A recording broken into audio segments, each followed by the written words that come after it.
All right, so we have our state in focus on news across Nigeria, talking about Adamawa State. Well, it is a state in the northeast geopolitical zone of the Federal Republic of Nigeria. The state was created back in 1991, and it has at its motto as the land of beauty. It shares its border with the Republic of Cameroon to the east. Its natural resources include solid minerals, that's platinum, mercury, iron ore, uranium, tin, coal, marble, and zinc. Still on facts about Adamawa State, our state in focus, well, its agricultural products include maize, yam, cassava, guinea corn, millet, and rice. Of course, it is one of the states where a whole lot of interesting things are happening. But of course, not to talk about the problems of the insurgency, but that is not definitely something that should be bothering us at this time, because Adamawa State indeed has a whole lot of history to it. Well, we're still beaming our searchlight on Adamawa State, where Governor Mohammed Umaru Jibrilla of the state has appealed to intending pilgrims to be law-abiding and, of course, be good ambassadors of the state and in Nigeria when they get to the Holy Land. Well, the governor made this remark at the Hajj camp in Yola when he visited the intending pilgrims to bid them farewell. Well, the governor asked the intending pilgrims to pray for him, the nation, and President Muhammadu Buhari, and reminded them of the security challenges in the state.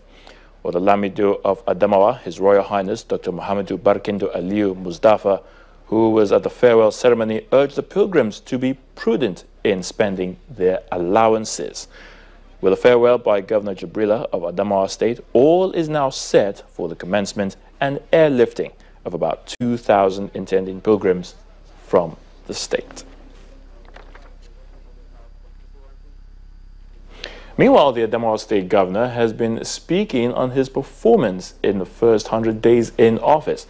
Now, at the government house in Yola, that's the state capital, Governor Jibrilla says 100 days may not be enough to judge the performance of any administration, but then his has been a very eventful 100 days at that. Well, he lists some of his achievements in infrastructure development, health, and education, and he even promised more eventful days ahead. You cannot quantify or analyze any government, in 100 days. But what I've done in 100 days, we have awarded and flagged about 30 roads, both urban and rural areas, and they are all under construction. You have seen it yourself. So I'm very happy with what we are doing. And very soon we will start on this general hospital, namely the general hospital of Ganye, Numan, Nubi, and of course the specialist hospital here in Jimeta. So I'm happy the way things are going, and I'm also looking forward to, to rehabilitate at least 2 local secondary schools in each local government. In the next couple of months we are going to embark on that one. So the salary is going on. Very soon we will access the salary bailout from the federal government, which is a very good thing. And we always remain grateful to the president. As you all know, APC, we say change is the change, and we have to bring the democratic advantage, both norms and values of the system, and the people must know, yes, there's government on ground. And in Adamawa here, we are satisfied, and I'm sure the people are happy. We just listened to the governor of Adamawa State there, Mohammed Jibrilla, speaking about his achievements within the last 100 days in office as governor of Adamawa State. All right, from the northeast, let's move over now to the south part of the country.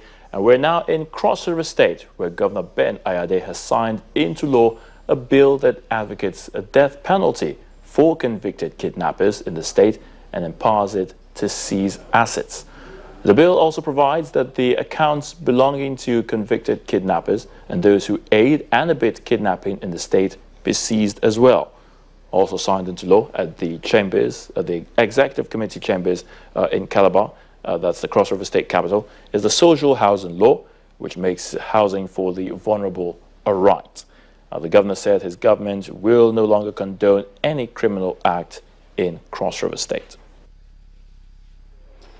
Kidnapping, which you also know, a lot of pressure has come to bear on most kidnappers in the Niger Delta.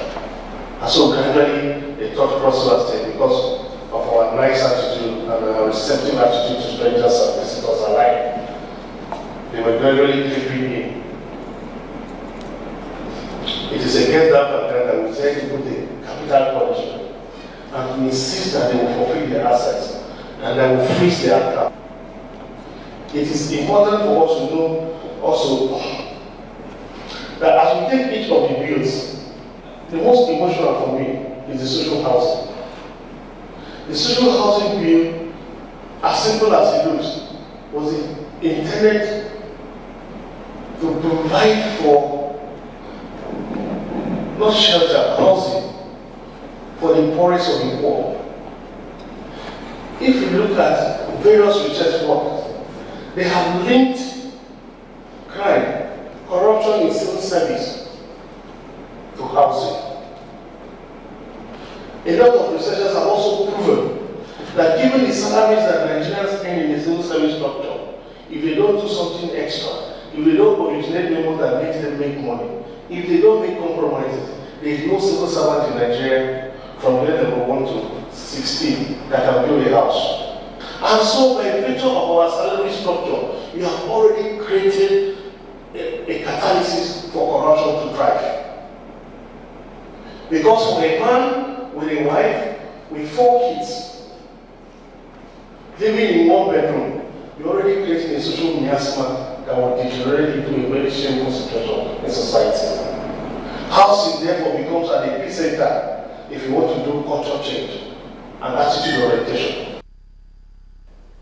Well, the governor of Cross River State there, Ben Ayade, speaking on some of the benefits of the bills that were signed into law, talking about the kidnapping bill and, of course, the social housing law, which he laid much emphasis on. But, of course, we do know that some analysts might find the kidnapping bill, that's the law which advocates that death penalty be meted out to convicted kidnappers, a bit quite harsh. But we never know what can happen. These issues definitely will still go on for quite some time to come. Governors of Benue and Taraba states have resolved to establish a joint military police patrol and surveillance team across the borderlines of these states. Now, these resolutions were reached at the end of a joint Security Council meeting of the 2 states held in Makurdi, the Benue state capital, to review the success and impact of the amnesty program introduced by Governor Samuel Ortom, following the surrendering of Tewase Agwaza, popularly known as Ghana, to the amnesty program in Benue state. The Sankara Wukari Takum axis in the 2 states have begun to experience relative peace.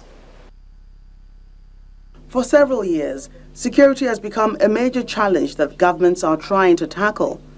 For instance, the Boko Haram issue is one the federal government is doing its best to win the war against. The states are also doing their best to deal with their own challenges.